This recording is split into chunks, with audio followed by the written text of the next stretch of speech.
రాష్ట్ర ప్రభుత్వం కూడా మరి ఈరోజు ఆటో కార్మికులను మొత్తం రోడ్డు మీద పడేసినట్టు చేసింది.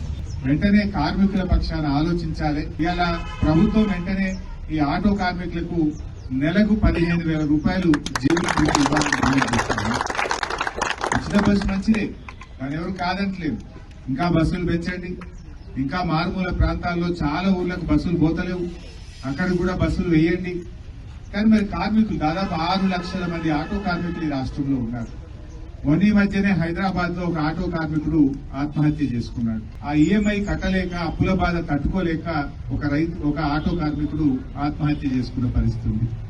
మరి ప్రభుత్వం ఒక మంచి పని చేస్తూ ఇంకొకరి ఉసురు పోసుకోవద్దు కదా, మరి వీళ్ళని కూడా కాపాడుకోవాల్సిన బాధ్యత ఉంది. ప్రభుత్వం వెంటనే ముందుకు వచ్చి ఈ ఆటో కార్మికులందరికీ కూడా నెలకు 15,000 రూపాయల జీవన భృతి ఇవ్వాలని తప్పకుండా రాబోయే రోజుల్లో అసెంబ్లీలో కూడా మీ యొక్క సమస్యను ప్రస్తావిస్తాం. అసెంబ్లీలో కూడా ప్రభుత్వం ఒత్తిడి పెంచుతాం. ఆటో కార్మికులకు న్యాయం జరిగేదాకా కూడా మేము వెన్నంటి ఉంటామని చెప్పి కార్మికులకు కూడా మనం చేస్తాము.